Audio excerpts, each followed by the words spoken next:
આપણી સંસ્કૃતિ, આપણા સંસ્કાર સદાય રહે આપણી સાથે. ભારતના મહાન ગ્રંથો અને કવિતાઓનો સંપૂર્ણ સંગ્રહ. સબસ્ક્રાઇબ કરો તિલક.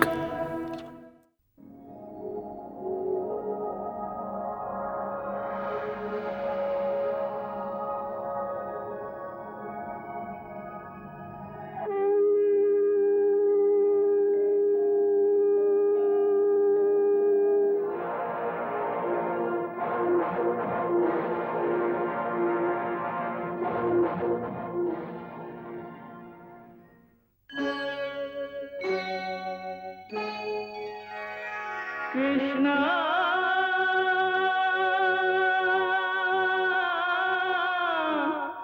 Krishna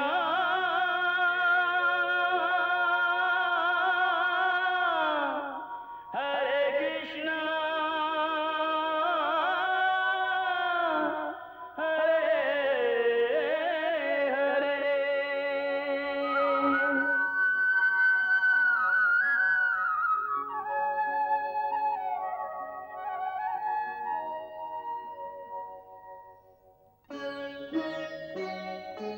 सच्चिदानन्दरूपाय विश्वोत्पत्त्यादिहेतवे तापत्रयविनाशाय श्रीकृष्णाय वयं नमः.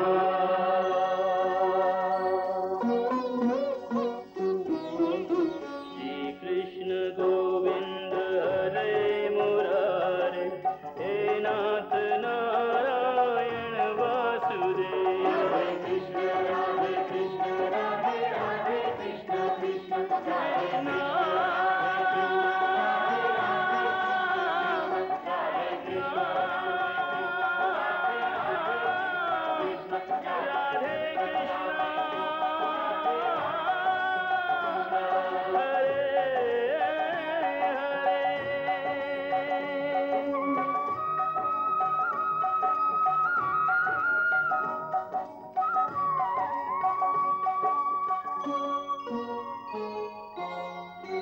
યુવરાજ કંસનો જય, દેવકી વસુદેવનો જય, યુવરાજ કંસનો જય, દેવકી વસુદેવનો જય, યુવરાજ કંસનો જય, દેવકી વસુદેવનો જય, યુવરાજ કંસનો જય, યુવરાજ કંસનો જય, દેવકી વસુદેવનો જય, યુવરાજ કંસનો જય.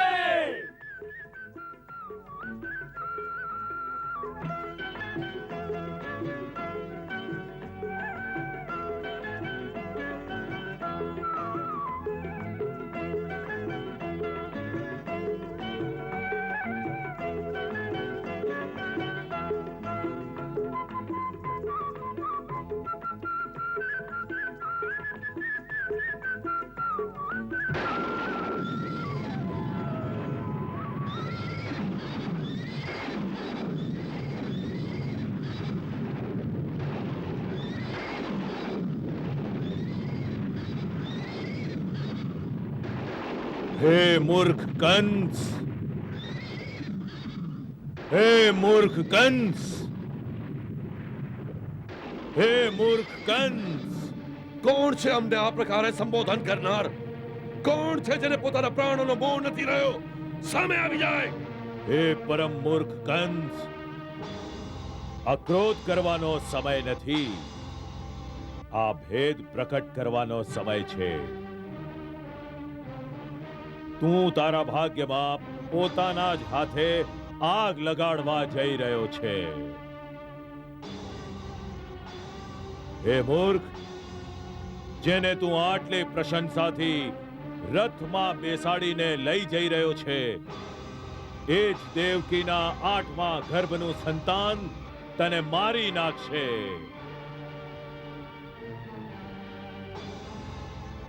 દેવકીનો 8મો ગર્ભ તારો કાળ હશે, તને મારી નાખશે. તારો કાળ હશે, તારો કાળ હશે, તને મારી નાખશે.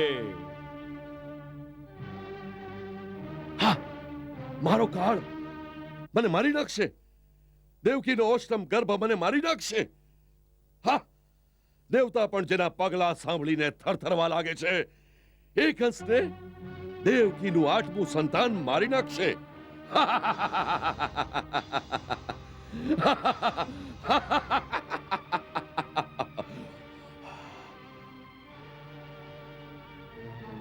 હું મારા મૃત્યુના મૂળ કારણને ધ્વસ્ત કરી નાખીશ.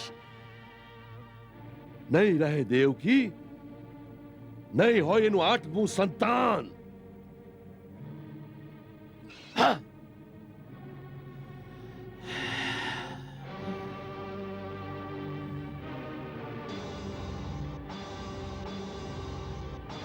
આ આપ શું કરી રહ્યા છો મોટા ભાઈ? આ આપની નાની બેન છે, પુત્રી સમાન છે. હજી હમણાં જ પોતાના હાથે આપે એના વિવાહ કરાવ્યા છે. ખસી જાઓ વાસુદેવ. હું મારા મૃત્યુના મૂળ કારણનો હમણાં જ ધ્વંસ કરું છું. જો તમને તમારો પ્રાણ વાલો હોય તો મારી સામેથી ખસી જાઓ. યુવરાજ, એ ન ભૂલો કે એ મારી પત્ની છે અને એની રક્ષા કરવી એ મારો ધર્મ છે. હું મારા પ્રાણ આપીને પણ મારા ધર્મની રક્ષા કરીશ. આપ જે કરવા જઈ રહ્યા છો એ પાપ છે. આપ જેવા શૂરવીર આવું જઘન્ય કર્મ કઈ રીતે કરી શકે? એક તો સ્ત્રી ને પાછી આપની બહેન, ઉપરથી નવવિવાહિતા, એની હત્યા કરવી ધર્મની વિરુદ્ધ છે. મનુષ્યનો સૌથી મોટો ધર્મ છે પોતાના પ્રાણની રક્ષા કરવી. જ્યારે પોતાના પ્રાણ સંકટમાં હોય ત્યારે મનુષ્ય પોતાના બચાવ માટે કંઈ પણ કરે એ અધર્મ નથી હોતો. એટલે જે મારા મૃત્યુનું કારણ બની શકે છે એ જીવિત નહીં રહે. કેમ કે કંસ ના મરી શકે. કંસ ક્યારેય ના મરી શકે. સંસારમાં એવું કોઈ નથી જે ક્યારેય નથી મરવાનું. જો મારા અને દેવકીના પ્રાણ લેવાથી આપ અમર થઈ શકો, કાળની પકડમાંથી છટકી શકો, તો અમે બંને આ જ ક્ષણે અમારા પ્રાણ આપ પર ન્યોછાવર કરી દઈએ. પરંતુ પ્રકૃતિનો આ જ નિયમ છે કે જન્મ લેતાની સાથે જ પ્રત્યેક જીવનનું મૃત્યુ પણ જન્મ લઈ લે છે. એનો કાળ નિશ્ચિત થઈ જાય છે. એટલા માટે આપ જેવા શૂરવીરે આવું જઘન્ય કર્મ ન કરવું જોઈએ, જેથી સંસારમાં લોક નિંદા થાય અને પરલોકમાં જઈને અનુગતિ પ્રાપ્ત થઈને ઘોર નરકમાં જવું પડે. મને લોક નિંદા અને નરકનો ભય ના બતાડો. કંસ ક્યારેય ભયભીત નથી થતો. તો પછી આ અબળાથી આટલો ભય કેમ? આ બિચારી તો આપને મારી પણ નથી શકતી. પરંતુ એનું સંતાન સાંભળી નહીં તમે આકાશવાણી? ઠીક છે, દેવકીથી આપને કોઈ ભય નથી. ભય છે તો કેવળ એના સંતાનથી. જેવું કે આકાશવાણીમાં કહ્યું, તો હું તમને વચન આપું છું, દેવકીને છોડી દો. હું મહારાજ શૂરસેનનો પુત્ર વસુદેવ પ્રતિજ્ઞા કરું છું કે દેવકીનું પ્રત્યેક સંતાન જન્મ લેતા જ હું સ્વયં મારા હાથેથી લાવીને આપને સોંપી દઈશ. પછી આપ ઈચ્છો તો એમનો નાશ કરી શકો છો. મને કોઈ આપત્તિ નહીં થાય. મને દગો દઈને મથુરામાંથી ભાગી જવા માંગો છો? નહીં યુવરાજ, હું એ પણ વચન આપું છું કે જ્યાં સુધી 8 સંતાનોનો જન્મ નહીં થઈ જાય, અમે બંને મથુરા છોડીને નહીં જઈએ.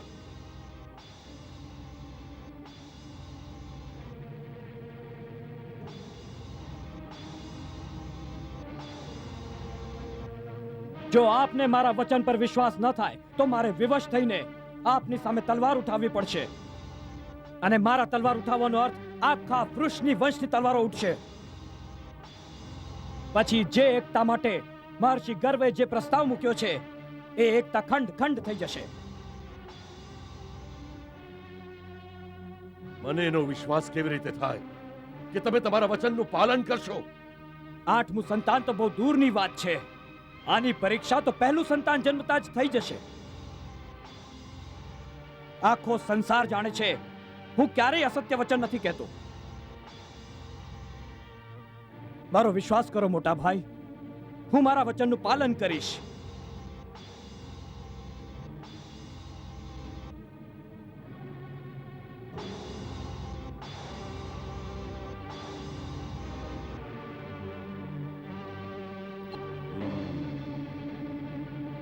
કુમાર વસુદેવ, જો તમે મારી સાથે વિશ્વાસઘાત કર્યો તો હું તમારા સહિત આખા વૃક્ષની વંશનો મૂળમાંથી નાશ કરી નાખીશ. અને તમે જાણો છો કે કંસમાં એટલી શક્તિ છે. સેનાનાયક, જી રાજકુમાર. આ બંનેને કુમારના ભવન સુધી પહોંચાડી દો અને એ ભવનની ચારે તરફ સેનાના પ્રહરી ખડા કરી દો. અમારી આજ્ઞા વગર કોઈને આમને મળવા ન દેવાય. આ બંનેને ભવનની બહાર નીકળવાની આજ્ઞા નથી.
આ પ્રસાદમાં હવે કોઈ નહીં રહે.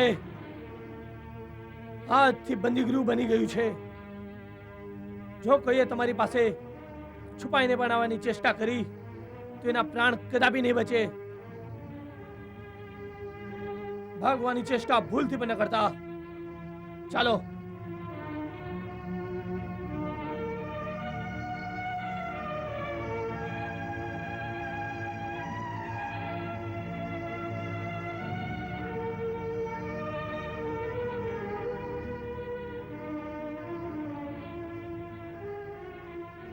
યુવરાજ કંસની આજ્ઞા વગર કોઈ પણ અંદર ન જવા પામે.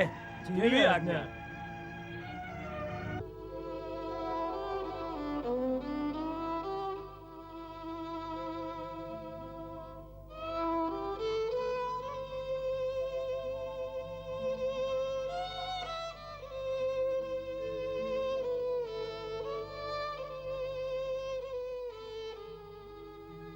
દેવી, આ મહેલ આપના સ્વાગત માટે સજાવાયો હતો.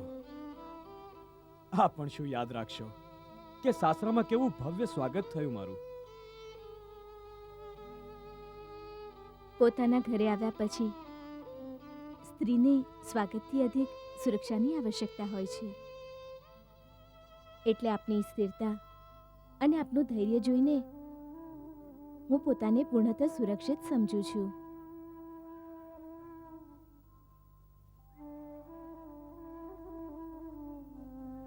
આપના સાહસ, ધૈર્ય અને બુદ્ધિએ આજે મારા પ્રાણની રક્ષા કરી છે.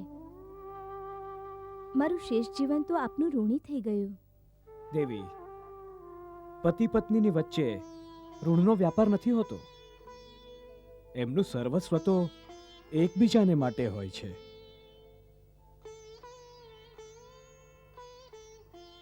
આપ ખરેખર મહાન છો. આ ખોટું છે. મને તો વિશ્વાસ નથી થતો કે કંસ આવું નીચ કર્મ કરવાનું વિચારી શકે. પોતાના હાથે પોતાની નાની બહેનનો વધ કરશે. ના, એ તો એને સર્વથી અધિક પ્રેમ કરે છે. મહામંત્રી, તમારી સૂચના સત્ય ન હોઈ શકે. ક્ષમા કરો મહારાજ. આ આખું કાંડ અંગરક્ષક સૈનિકોની સામે જ થયું છે. કોઈ એકાંતમાં નથી થયું. એટલા માટે આ સૂચના મિથ્યા ન હોઈ શકે. ઠીક છે, મેં એને અહીં જ બોલાવ્યો છે. હમણાં જ ખબર પડી જશે.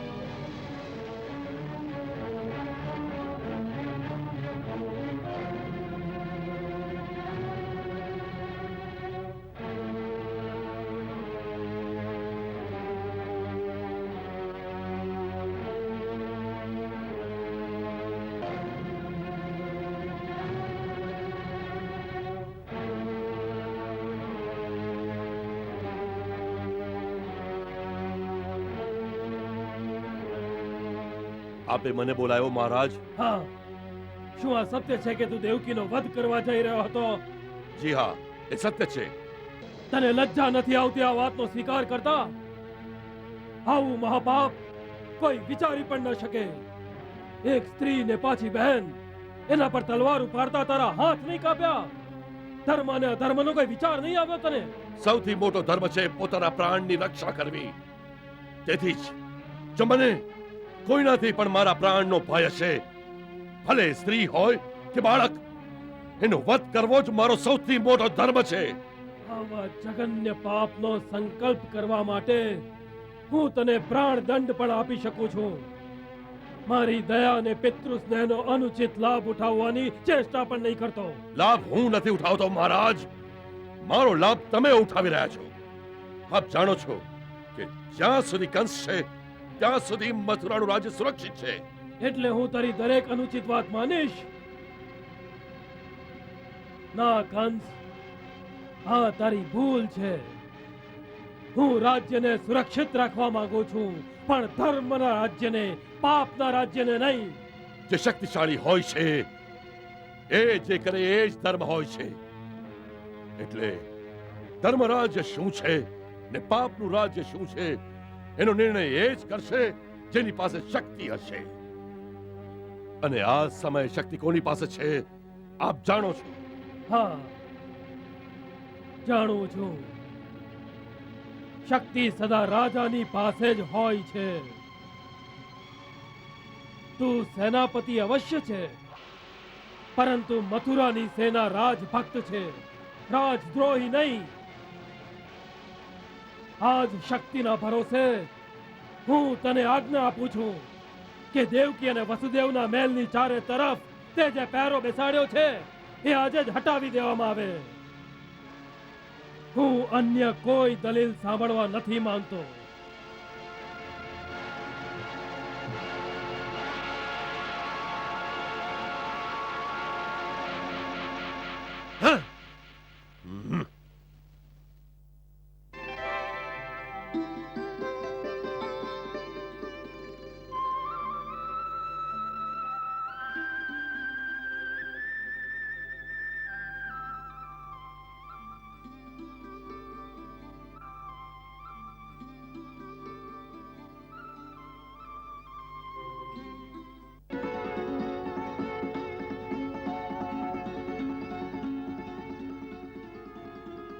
શ્વેતપાલ, જી સ્વામી. તમે લોકો અંદર કેવી રીતે આવી ગયા? તમને સૈનિકોએ રોક્યા નહીં? સ્વામી, મહારાજ ઉગ્રસેને કડક આજ્ઞા આપી છે કે આપના ભવનથી તરત સૈનિકોને હટાવી દેવાય અને આપને સ્વતંત્ર કરી દેવાય.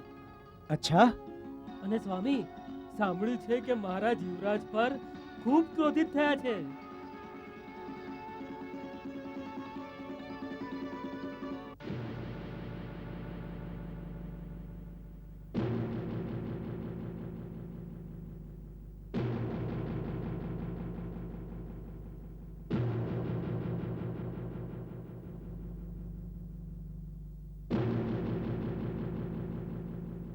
બધાની સામે આપણા સેનાપતિનું આવું અપમાન! મહારાજની આટલી હિંમત શું અક્રૂર અને સત્યક વગેરેના જોર પર વધી ગઈ છે? આ બધા વૃષ્ણિ વંશીઓને બંદી બનાવી દેવા જોઈએ. ના, આમ કરવું એ બહુ મોટી ભૂલ હશે. પહેલી વાત તો એ યાદ રાખવી જોઈએ કે મહારાજે જે કહ્યું હતું કે મથુરાની સેના રાજભક્ત છે એ સત્ય છે. યુવરાજના પોતાના અંગરક્ષકોની ટુકડી સિવાયની બાકી સેના મહારાજની વિરુદ્ધ ક્યારેય આપણને સાથ નહીં દે. તો શું આપણે બધાએ અપમાન સેતા રહેવાનું? હા હા યુવરાજ, આ સમયે ચૂપ રહેવું જ ઉચિત છે. આ દરમિયાન યુવરાજે કોઈ એવી યુક્તિ કરવી જોઈએ કે કોઈ બીજા રાજ્યની સેનાને કોઈ રીતે મથુરા બોલાવી લેવાય. કોની સેના? આપના બે મિત્રો છે, મહારાજ બાણાસુર અને મહારાજ ભૌમાસુર. એ ક્યારે કામ આવશે? એમના રાજ્યની સીમા આપણા રાજ્યની સીમાને મળે છે. હવે આ સમય છે એમની સહાયતા માંગવાનો. જાણુર, તમે ઠીક કહી રહ્યા છો. તમારી વાત વિચારણીય છે. અમે થોડા દિવસોમાં શિકાર કરવાને બહાને મથુરાથી થોડા દિવસો માટે બહાર ચાલી જઈશું અને ગુપ્ત રીતે બાણાસુર અને ભૌમાસુરને મળીને કોઈ યોજના બનાવીશું.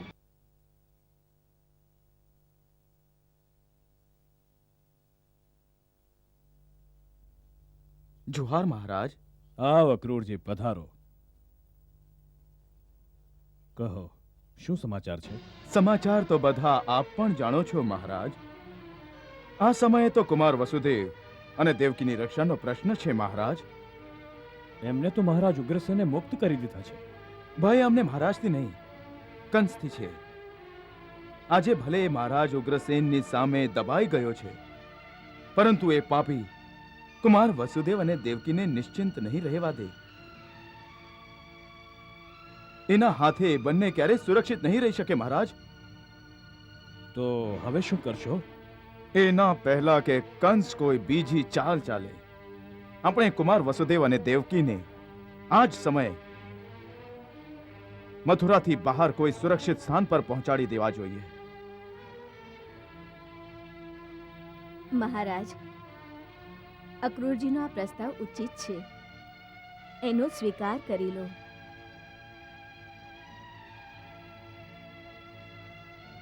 તો સારી વાત છે. તમે જઈને વસુદેવને કહો. પરંતુ એ આપની આજ્ઞા વિના નહીં માને. એમને કહો કે આ પ્રસ્તાવ અમને પણ સ્વીકાર્ય છે.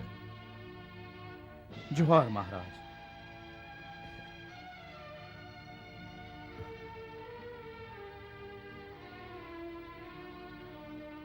આપ સમજવાની કોશિશ કરો કુમાર. આપનું અહીંથી નીકળી કોઈ સુરક્ષિત સ્થાન પર જવું આવશ્યક છે, તો જ એ ભવિષ્યવાણી સત્ય થઈ શકશે. તમે ભવિષ્યવાણીને સત્ય માનો છો? અવશ્ય. તો પછી જેણે ભવિષ્યવાણી કરી છે એની સત્તાને નથી માનતા? અર્થાત અર્થાત શું? જો આ નિશ્ચિત છે કે અમારું 8મું સંતાન કંસનો વિનાશ કરશે, તો પછી એ પણ નિશ્ચિત છે કે અમને 8 સંતાનો થશે. અવશ્ય. તો એ પણ નિશ્ચિત થઈ ગયું કે અમે જ્યાં પણ રહીએ, જેવી પણ સ્થિતિમાં રહીએ, જીવિત રહીશું. તો પછી અમારી સુરક્ષા માટે આટલી ભાગદોડ શું કામ? પરંતુ કુમાર, અક્રૂરજી, ભગવાને કોઈ માનવના હાથમાં કોઈ બીજાના જીવન અને મૃત્યુનો અધિકાર નથી આપ્યો. હા, જો કાળે જ અમને મારવા છે તો અમે મથુરા છોડીને જ્યાં જઈશું કાળ અમને ત્યાં જ મારી નાખશે. અને જો કાળે અમને નથી મારવા તો કંસ મથુરામાં પણ અમારું કંઈ નહીં બગાડી શકે. એટલે મથુરા છોડીને જવું અમને ઉચિત નથી લાગતું. આપ ભાગ્યવાદની વાત કરી રહ્યા છો, પરંતુ ભાગ્ય પણ મનુષ્યના પુરુષાર્થથી જ બને છે, અને પુરુષાર્થ કરવો એ મનુષ્યનો ધર્મ છે. જે પોતાના ધર્મનું પાલન નથી કરતો, ધર્મ એની રક્ષા નથી કરતો. એટલે આપ પોતાના ધર્મનું પાલન કરો. હું મારા ધર્મનું જ પાલન કરી રહ્યો છું, અને આ સમયે મારો ધર્મ છે કે હું મથુરામાં રહું. કેમ? કેમ કે મેં યુવરાજ કંસને વચન આપ્યું છે કે હું અને દેવકી મથુરા છોડીને નહીં જઈએ. મારા આ જ વચનને ગીરવી રાખીને મેં યુવરાજ કંસ પાસેથી દેવકીના પ્રાણ ઉધાર માંગ્યા છે. એટલે જ મારો ધર્મ છે કે હું મથુરામાં જ રહું. શું કુમાર વાસુદેવે આવું કહ્યું? જી મહારાજ. વાહ વાહ કુમાર વાહ! તમે ધન્ય છો પુત્ર, અને આવા સત્યવાદી પુત્રને પામીને હું પણ ધન્ય થઈ ગયો. એ કોઈ પાછલા જન્મનો ઋષિ છે, આવો સત્યવાદી, સત્યનો આવો સાધક, સત્યનો આવો પૂજારી. એટલે જ તો ભગવાન એના ઘરે જન્મ લેવાના છે.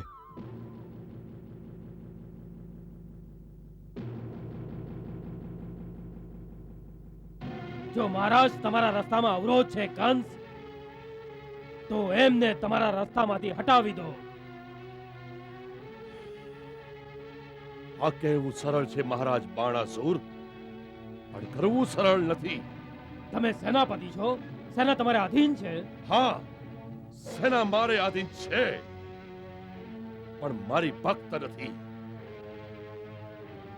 મથુરાની સેના સ્વામી ભક્ત છે, અને એ મહારાજ ઉગ્રસેનને જ પોતાના સ્વામી માને છે. હા, એનો અર્થ એ છે કે અમારા મિત્રને કોઈ બીજી સેનાની આવશ્યકતા છે.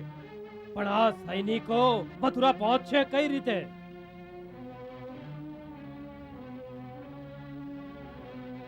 આનો એક ઉપાય એ છે કે અમારા સૈનિકની ટુકડી વેશ બદલીને નાની નાની ટુકડીઓમાં મથુરા પહોંચી જાય અને તમારા મહેલના ફંડકિયામાં એકઠા થઈ જાય. અને યુવરાજ કોઈ ઉપયુક્ત અવસરે એ સૈનિકોની સહાયતા વડે કોઈ ષડયંત્ર દ્વારા મહારાજ ઉગ્રસેનને પોતાના રસ્તામાંથી હટાવી શકે છે. હા, અને એક વાર મહારાજ ઉગ્રસેન મારા રસ્તામાંથી હટી જાય પછી કોઈ મારી સામે માથું ઊંચકવાનું સાહસ નહીં કરી શકે.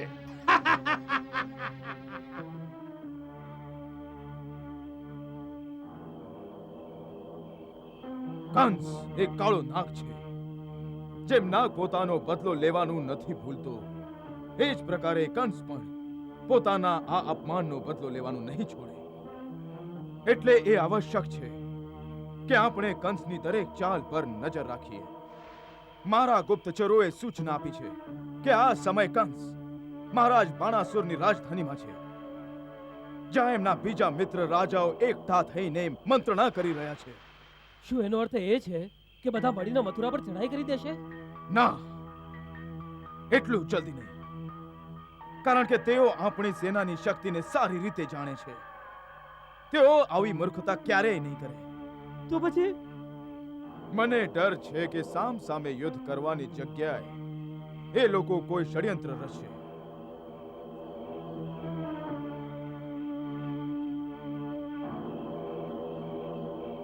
બની શકે છે કે બાણાસુર, શૈલ્ય અને ભૌમાસુરના થોડા સૈનિકો ચોરી છુપીથી એમના રાજમહેલમાં જઈને એકઠા થઈ જાય.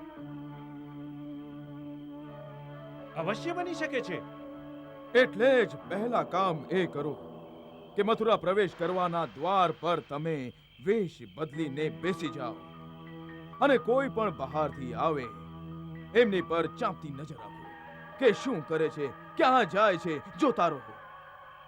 અને યાદ રાખો, જો આમાં ચૂકી ગયા તો અવસર પામીને એ કાળો નાગ અવશ્ય મહારાજ ઉગ્રસેનને ડંખ મારશે.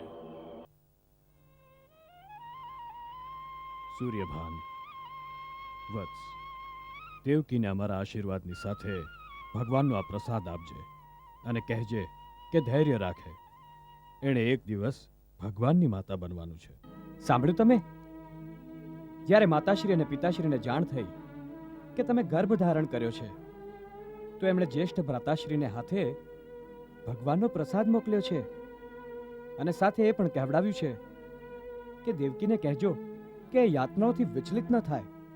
એણે ભગવાનની માં બનવાનું છે. એ ધીરજ ધરીને એના પતિનો સાથ આપે. પત્નીએ પતિનો સાથ દેવો જ જોઈએ, પરંતુ મહારાજને પૂછજો કે માતાના હૃદયનું શું કરું. હું જાણું છું કે આ તેમના સત્યવાદી હોવાને કારણે મારું સંતાન થતા જઈને મારા ભાઈ પાસે લઈ જશે. સત્ય કહું જ્યેષ્ઠજી, માતા હોવાને કારણે મારું મન ઈચ્છે છે કે આ પ્રસાદને જન્મ જ ન દઉં. મારી કોખમાં તો સુખતી રહેશે. ના દેવકી, ના, આવું ના વિચારો, આવું ના વિચારો. જો તમે પહેલા સંતાનને જન્મ નહીં આપો તો તમારા અષ્ટમ ગર્ભમાં તારણહાર કેવી રીતે જન્મ લેશે? આ ધરતી પહેલેથી જ કંસ, જરાસંધ અને ભૌમાસુર જેવા રાક્ષસોના અત્યાચારથી ત્રાહી ત્રાહી કરી રહી છે. સમસ્ત દેવતાઓ તમારી તરફ આશા દૃષ્ટિથી જોઈ રહ્યા છે કે ક્યારે એ સમય આવશે જ્યારે ભગવાનને પણ એમની માતા હોવાનું સૌભાગ્ય પ્રાપ્ત થશે. અર્થાત તમારા અષ્ટમ બાળક પર જ દ્રષ્ટિ રાખો. અને બાકીના સાતની કોઈ ચિંતા ન કરો. આજ ફરક હોય છે પુરુષની સ્ત્રીમાં. જો આપમાં માનું હૃદય હોત તો આપ સમજી શકત કે માની મમતા બધા સંતાનો માટે એક જેવી જ હોય છે. ભલે પછી એક ભગવાન હોય અને બીજો સામાન્ય મૂર્ખ બાળક. માની મમતા પર બધાનો એક સરખો અધિકાર હોય છે.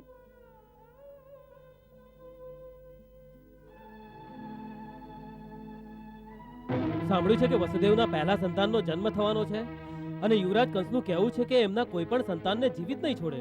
શું આપણે યદુવંશી સરદાર આપણા એક સાથી પર આવો અત્યાચાર થતો ચૂપચાપ બેસી જોતા રહેશું?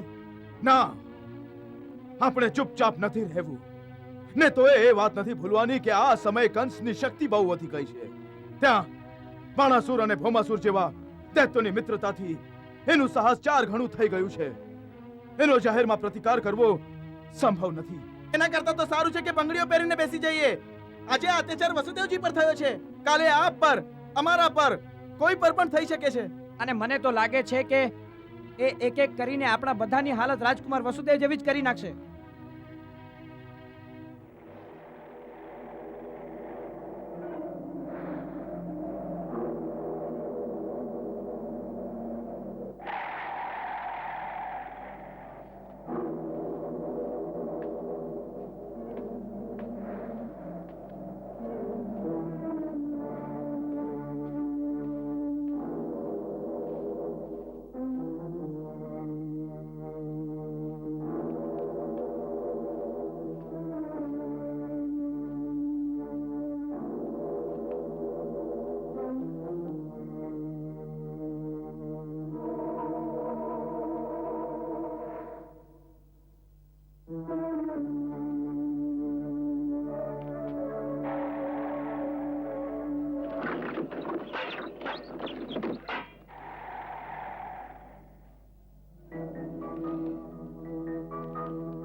યુવરાજનો જય હો.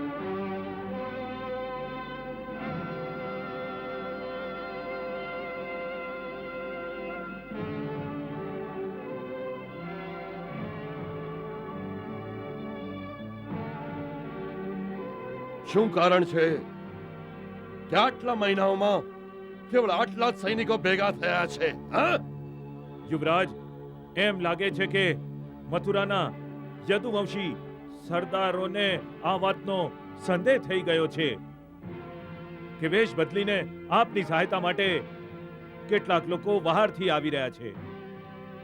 એથી જ તેમણે નગરમાં પ્રવેશ કરવાના દરેક દ્વાર પર સખત પહેરો બેસાડ્યો છે. દરેક માણસ જે નગરમાં આવે છે ગુપ્તચર એની પાછળ પડી જાય છે. એટલે આપણા સૈનિકોને ઘણા દિવસો લાગી જાય છે આ ગુપ્તચરોની નજર બચાવીને અહીં સુધી પહોંચવામાં. ઓહ,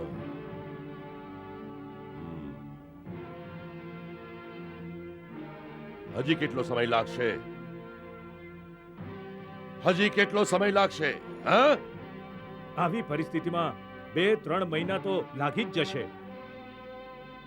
આપના શ્વસુર મહારાજ જરાસંધને આ વાતની સૂચના આપી દીધી છે.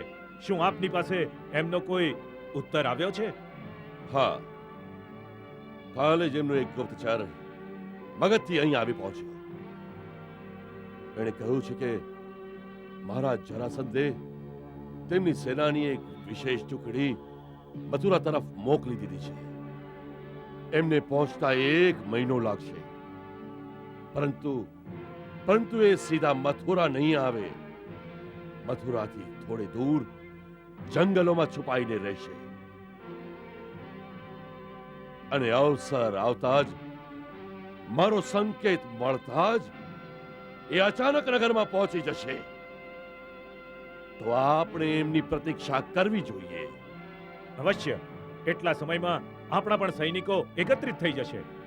બધાને એકત્રિત થઈ જવા દો, જેથી આપણે આપણું પગલું એ સમયે જ ઉપાડીએ જ્યારે સફળતા નિશ્ચિત હોય.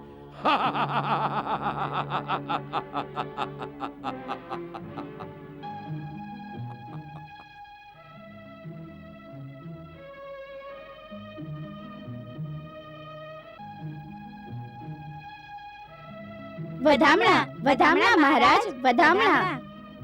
દેવી દેવકીજીએ પુત્રને જન્મ આપ્યો છે.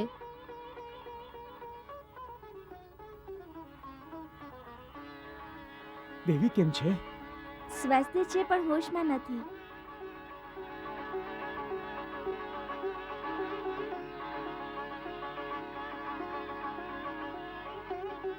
હું મહારાજ શૂરસેનનો પુત્ર વસુદેવ પ્રતિજ્ઞા કરું છું કે દેવકીનું પ્રત્યેક સંતાન જન્મ લેતા જ હું સ્વયં મારા હાથેથી લાવીને આપને સોંપી દઈશ.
આપનું કાળજું પથ્થરનું છે. આ નાનકડા બાળકને લઈ જઈને પેલા હત્યારાના હાથમાં દઈ દેવા માંગો છો, પરંતુ હું માં છું. મારાથી આ કાળજાનો ટુકડો નહીં દઈ દેવાય. હવે તો મહારાજ પણ આપણા પક્ષમાં છે. એ કંસભાઈને કોઈ બળજબરી નહીં કરવા દે.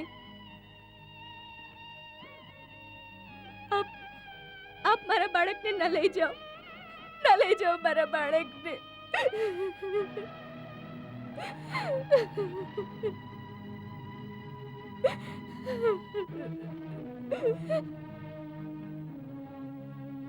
દેવકી, વચન દઈને એનાથી ફરી જનાર મનુષ્યની સંસારમાં કોઈ શોભા નથી હોતી. આપની શોભા વાલી છે. આપનો પુત્ર નહીં. નહીં દેવકી, મને મારી શોભાની ચિંતા નથી. મને ચિંતા છે મારા ધર્મની, મારા વચનની ચિંતા છે. મને તમારી ચિંતા છે. મારી ચિંતા કેમ? મારા પ્રાણને તો કોઈ સંકટ નથી. દેવકી, કંસ ભ્રાતા પાસેથી મેં તમારું જીવન ઉધાર માંગ્યું છે, અને એ ઉધારની કિંમત છે તમારું પ્રત્યેક સંતાન. જો આપણે આપણા ધર્મની રક્ષા નહીં કરીએ તો આપણે સુરક્ષિત નહીં રહીએ. કેમ કે મનુષ્યની સાચી રક્ષા એનો ધર્મ જ કરે છે.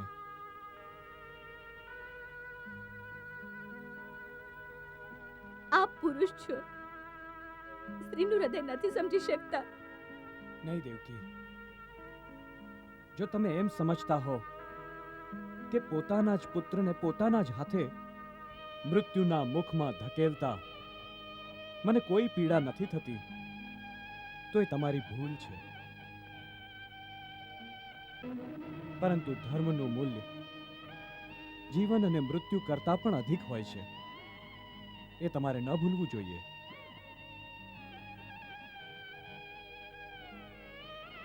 તમારે પુત્રમોહ છોડીને ધર્મ પાલનમાં મારો સાથ દેવો જોઈએ.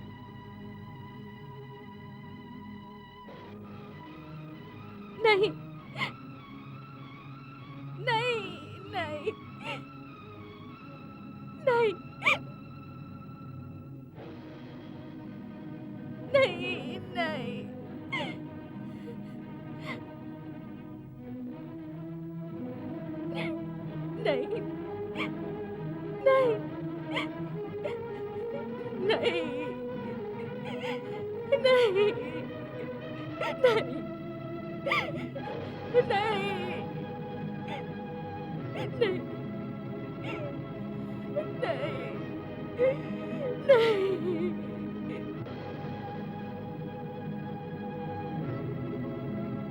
ऐसे ही जीवों से धर्म है जीवित है यही धर्म निभाने वाले अपने वचन की सीमाओं को तोड़ कहीं नहीं जाने वाले धीरज धारी सत्यव्रत ये प्रण पर प्राण लुटाने वाले ऐसे ही पुण्यात्माओं के घर नारायण है आने वाले ऐसे ही पुण्यात्माओं के घर नारायण है आने वाले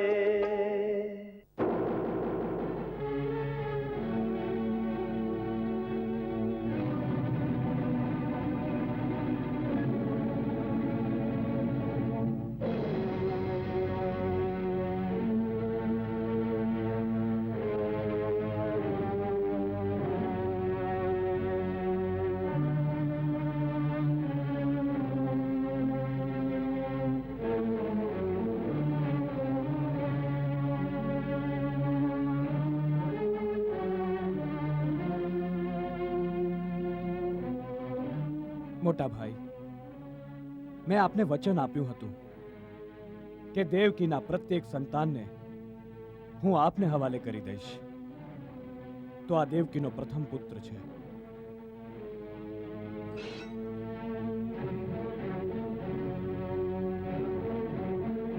આનો સ્વીકાર કરો.